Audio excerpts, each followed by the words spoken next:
Welcome to Mind Master.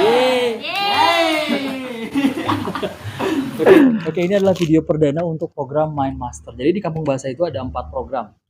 Pertama apa guys? English course. Inggrisnya ya. Kampung Bahasa Asing berarti Inggris, bahasa Jepang, bahasa Arab dan bahasa-bahasa lainnya. Itu logonya warna Kuning. Terus kalau yang Kampung Bahasanya warna hijau, buat apa tuh? Hijau elektronik digital. Digital ya, digital. No. Yang Al-Quran. Yes, yang key course. Quran. Key course yang Al-Quran. Terus yang warna merah Baru digital. digital class, dan yang terakhir yang warna hitam Mastermind. mastermind tuh sebenarnya circle. Jadi kayak orang-orang sukses tuh mereka suka meeting di saat Starbucks, Masya Allah. nongkrong Calon di banget. resto. Mereka tuh nongkrong tuh ngomongin sesuatu, dan yang diomongin pasti rencana sama ide-ide. Nah, obrolan mereka disebutnya sebetulnya ada namanya master class, mind master kayak gitu. Nah, di program sekarang ini tuh bikin untuk yang mind master ya programnya. Terus judulnya Ask Coach. Jadi kalian boleh nanya apa aja. Bebas ya. Nanya apa aja. Satu orang satu pertanyaan karena videonya jangan lama-lama, 10 menit aja. Oke. Yuk kita langsung dari siapa aja, bebas. Oh, ini nggak pakai bahasa Inggris ya karena ini adalah Mind Master. Jadi nanti di Kampung Bahasa ada kelas Mind Master itu Kampung Bahasa tuh gini ya, di pinggir jalan. Jadi oke, kelas Mind Master tuh buat motivasi, buat masalah belajar. Ada loh siswa kita katanya ada diseleksi ya. Jadi itu juga masalah belajar. Disleksia tuh dia nggak bisa ini, komunikasinya kurang bagus, kurang sempurna, dan ciri-cirinya tuh baca juga kurang bisa. Nah itu juga masalah. Nah, itu juga nanti diselesaikan di Mind Master. Kalau anak kelas 12 itu biasanya menentukan jurusan tuh galau. Ya, kerja atau kuliah, nurut diri sendiri atau nurut mama papa. Jadi kayak itu juga nanti masuk ke Mind Master ya. Kalau orang yang karyawan biasanya memutuskan berhenti, resign atau lanjut. Itu juga di Mind Master itu ada semua. Oke, langsung aja Ask Coach dimulai.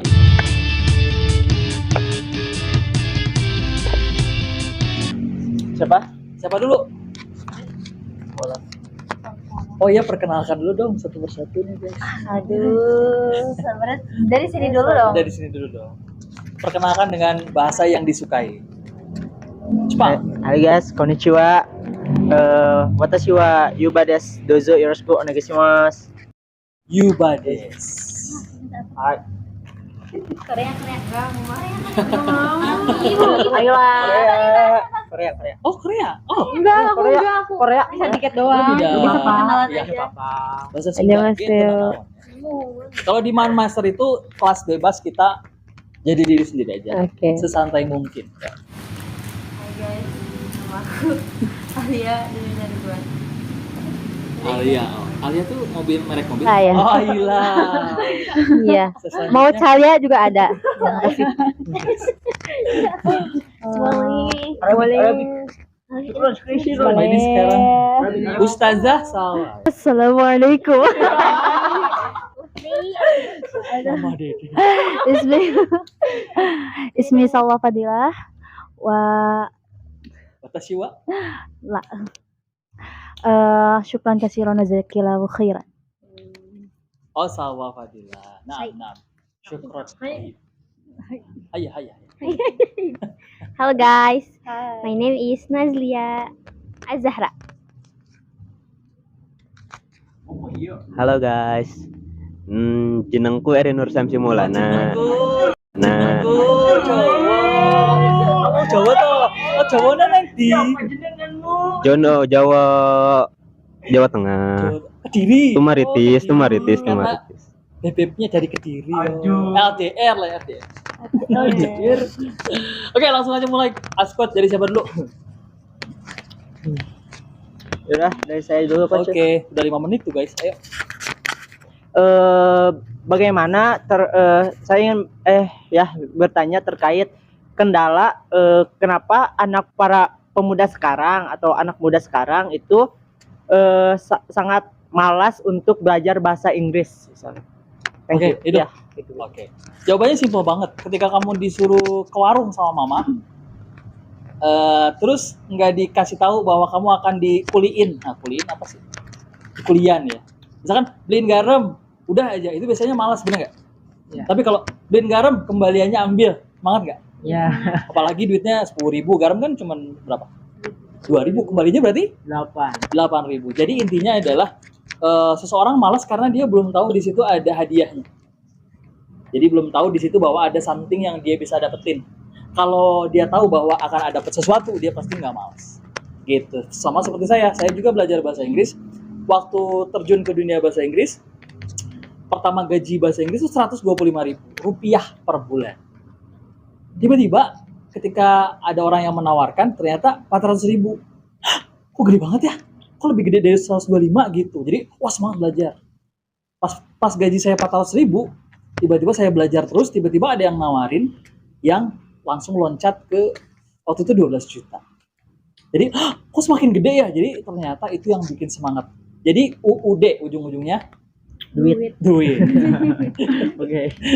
Jadi maksudnya adalah when you know that there is a reward, pas kamu tahu ada rewardnya, ada sesuatu yang kamu dapat, biasanya semangat. Itu aja sih.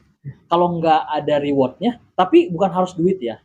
Jadi bisa pengalaman, bisa ilmu, bisa jaringan, bisa bisa kenal dengan si ini, pasti ada sesuatu.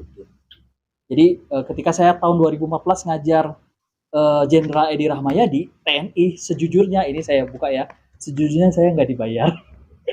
Jadi saya gratis ngajar seorang jenderal. Karena saya pikir, biarin lah nggak dibayar gitu. Karena ternyata saya berfoto sama jenderal setelah itu jadi mahal. Paham nggak maksudnya? Ya. Jadi maksudnya nggak harus duit. Jadi jangan, tadi yang UUD itu tolong diralat. Jadi nggak harus ujung-ujungnya duit. Tapi jangan, kalau saya berfoto sama dia, sama orang besar, saya ke bawah besar. Jadi gimana caranya anak muda supaya nggak malas belajar bahasa Inggris atau belajar apapun, pastiin ada duitnya nggak ketika kita belajar sesuatu. Artinya ada rewardnya apa enggak. Nah ketika ada orang yang masih malas, dia belum tahu ada rewardnya. Dia belum tahu aja ada rewardnya. Itu aja. Thank you coach. Next, ask coach selanjutnya. Kamu dulu ya? Boleh. Ayo percepat guys, Oke. ini 10 menit guys. Boleh nanya? Izin bertanya ya. Oke. Salah. Kenapa anak muda itu lebih menyukai bahasa yang asing daripada bahasa Inggris? Padahal kan bahasa Inggris itu internasional ya. Ini tentang bahasa juga. Yes. Oke. Kenapa Ya. lebih suka bahasa Asing. Bahasa lain. daripada bahasa sendiri? Ya. Sebenarnya nggak jauh beda. Jawabannya nggak jauh beda. Cuman memang pendidikan bahasa berarti gagal membuat bahasa itu menjadi menarik. Itu aja sih. Jadi ketika masalahnya di minat, kalau tadi kan di males tuh. Iya. Kalau males dia berarti nggak tahu ada hadiahnya. Kalau minat dia memang nggak ngelihat ini tuh menyenangkan, menarik. Berarti itu yang gagal orang-orang bahasa. Guru bahasa, sekolah, tuh jadi nyalahin ya. Ya emang benar, gimana? Emang kenapa sekolah nggak bikin menarik gitu loh? Ya. Karena kan sebelum seseorang bisa harus suka dulu. Berarti harus menarik gitu kan. Kamu nemuin duren di pinggir jalan, mau diambil nggak? Ambil. Enggak. Lihat dulu. Duren montong loh, 200.000, 300.000. Ambil lah. Ambil lah. Lihat dulu. Kalau ada kulitnya, ini nggak ada kulitnya. Mau diambil nggak sama? Enggak lah. Enggak, meskipun duren montong ya kan harganya 300.000, 500.000, ini nggak ada kulitnya, amit-amit. Artinya tidak menarik lah. Kecuali duren yang ada kulitnya di pinggir jalan ya ambil lah. Karena berarti masih bagus tuh dalamnya. Artinya bungkus itu menjadi mempercantik sesuatu hal yang dibungkus dengan cantik akan menarik. Itu sih ketika bahasa kita sendiri nggak menarik, ya udah sih apa sih bahasa Indonesia gitu. Tapi ternyata kita nonton Blackpink karena suka Blackpink gitu kan, cantik-cantik, energik, lagunya enak, pengen belajar Korea deh, padahal sebetulnya bukan pengen belajar Korea karena menarik sama Blackpink. Kalau boyband yang cowok apa selain Blackpink? BTS, EXO. BTS. Yes. Karena suka BTS, ganteng-ganteng. Ganteng apa cantik BTS? Ganteng.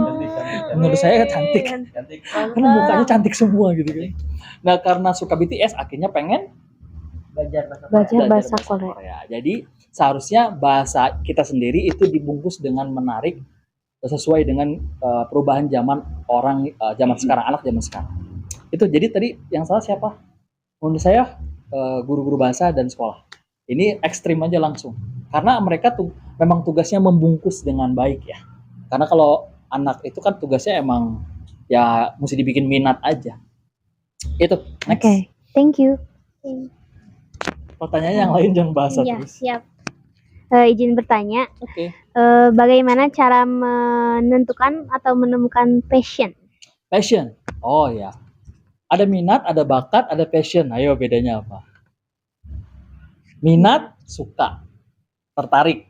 Bakat, bisa, mampu. Jadi ada orang yang minat, berarti dia suka. Contoh nih, ada anak suka main game. Tapi dia jago nggak main game? Belum tentu, berarti dia nggak bakat. Dia cuma minat doang. Ya, tapi main gamenya nggak jago? Enggak. Dia nggak berbakat main game. Ya buktinya coba aja suruh ikutan seleksi atlet e-sport, pasti kalah. Berarti cuma minat doang. Jago? Enggak. Dapat duit dari game? Enggak dapat, berarti cuma minat aja. Bakat, dia jago, ya kan? Dia bisa, dia punya kemampuan. Tapi ada juga orang yang berbakat tapi nggak minat kayak tadi ya.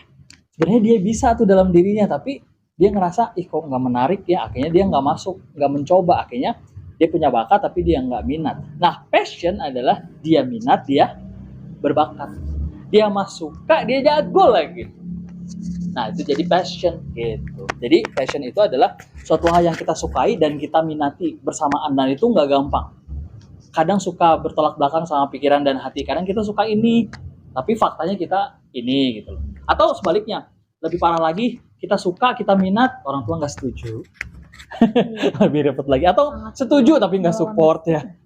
Ya, mama mendukung, papa mendukung, tapi mama tidak bisa mendukung, tidak mendukung. Ya, jadi nggak ada fasilitas yang support.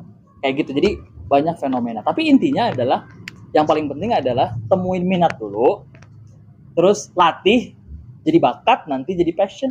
Tahapannya gitu. Oke? Minat, bakat, passion. Oke? Yes. Dua lagi. 15 menit nih biarin. Ini udah 12 menit. Masih bisa? Oke. Kalau selain itu bisa kan ya? Boleh dong. Saya ingin bertanya, saya mau nanya kenapa anak-anak zaman sekarang tuh lebih banyak yang kena soal mental issue. Mental. Why gitu? Kenapa lebih rasanya kayak lebih banyak aja gitu yang kena soal mental issue gitu. Oke. Why? Ya, thank you. Modernisasi teknologi mempermudah keadaan. Jadi teman-teman muda zaman sekarang, terutama generasi Z sama generasi milenial ujung yang kesini, yang di belakang, itu tuh pas lahir udah enak semua, udah digitalisasi, udah apa. Nah, itu menyebabkan fasilitas menjadi nyaman. Nah, kenyamanan itu yang membuat seseorang menjadi terusik. Kalian udah nyaman tuh, terus diganggu, ya nggak bisa. Gitu. Sebaliknya zaman yang sebelumnya, makan susah, beras antri, dijajah, ya kan? Nyalain internet nggak bisa. Nah, kesusahan itu ternyata akan membuat diri seseorang kuat. Bedanya tuh kayak gitu. Nah, berarti kuncinya di apa? Kembali ke tetap harus menjaga yang namanya prihatin, berjuang, belajar, harus tetap dijaga.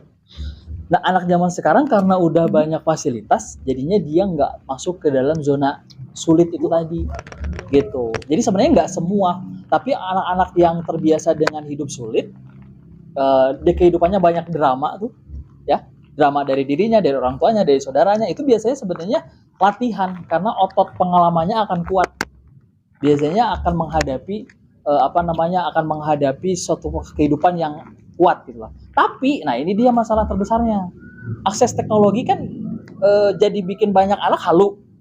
Jadi pas ngelihat TikTok, hidup orang ini enak ya, gitu loh. Lihat orang ini flexing ya kan, banyak pamer harta apa, kok mereka enak. Pasti ngelihat dirinya, kok aku gini. Jadi, nah itu yang salah sebetulnya. Jadi dia pikir dengan orang cantik, ganteng, dan rapi, baju branded, dikiranya itu tuh kehidupan yang sesungguhnya. Padahal setiap orang punya cerita hidup masing-masing. Gitu. Jadi nggak bisa disamain. Pokoknya kalau udah dibanding-bandingin pasti kesiksa. Pak, misalkan, kok hidup gue gini, kok dia gitu? Kesiksa deh udah. Jadi solusinya adalah ceritaku adalah ceritaku, ceritamu ya ceritamu. Hidup gue, hidup lo. Jadi setiap orang punya cerita yang berbeda. Sama kayak sidik jari. Sidik jari itu beda tau. Semua manusia nggak ada yang mirip. Ih, keren banget. Ya, ciptaan Tuhan luar biasa. Sidik jari itu contoh yang pertama. Sidik jari nggak ada yang sama. Terus lensa mata ya, kalau itu tuh nggak ada yang sama. Nah, sama dengan cerita hidup kita. Jadi setiap kita punya cerita masing-masing. Nah, kalau udah ngebanding-bandingin pasti kena mental issue. Gitu. Tapi kalau enjoy dan menerima dan juga berjuang di jalannya masing-masing, nggak akan kena mental issue. Gitu ya. Oke, the last one. Terakhir. Sudah berapa lama coach mengajar bahasa Inggris? Sudah berapa lama? Pertanyaan yang sangat berat sekali dan mendunia pertanyaannya. Profesional, ngajar profesional berarti sudah menjadi dikontrak secara profesional oleh sebuah lembaga. Itu mulai dari 2006. Tapi sudah jadi guru kursus dari 2005. Kayak NAS dan lain-lain, jadi asisten guru gitu. Tapi profesional udah dikontrak sebuah perusahaan dengan bayaran 2 digit. Nah, 2 digit berarti di atas 10 juta ya. 3 digit berapa? Ratusan juta. 1 digit berarti Jutaan. ya juta. Di 9 juta ke bawah. Jadi kalau gaji kamu berapa? Baru 1 digit. Berarti antara 9 juta sampai 1 juta. Ya. Gaji kamu ya? Alhamdulillah 2 digit lah. Berarti 10 juta ke atas. Alhamdulillah baru 3 digit. Berarti udah 100 juta ke atas. Alhamdulillah belum sedigit-digit aja. Berarti di bawah 1 juta. Ya belum sedigit-digit aja, berarti masih di bawah 1 juta. Oke ya. Gitu. Coach pernah dapat uang ya umur 27 itu 3 digit. Umur 27 penghasilan coach udah sampai 3 digit. Yeah. Dari pelatihan bahasa Inggris. Enggak, sekolah jadi konsultan. Okay. Jadi kalau mau coach menjadi konsultan di sekolah itu bayarnya harus 3 digit. Konsultan tuh yang mikir doang gimana sekolah ini keren gitu. Jadi dia nggak muncul di sekolah.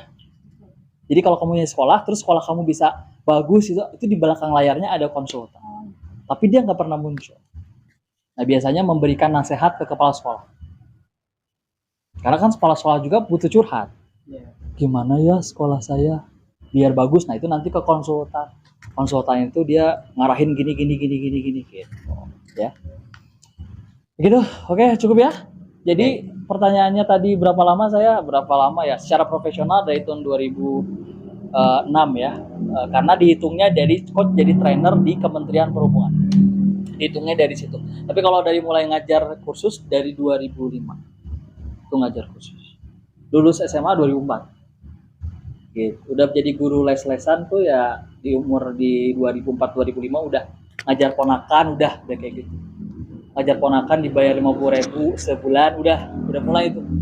Ya, gitu. Tapi profesionalnya start 2006. Karena udah kontrak 2 digit di situ. Umur 22-an, 21 22 lah. Kayak gitu. Di total sampai sekarang 18 tahun.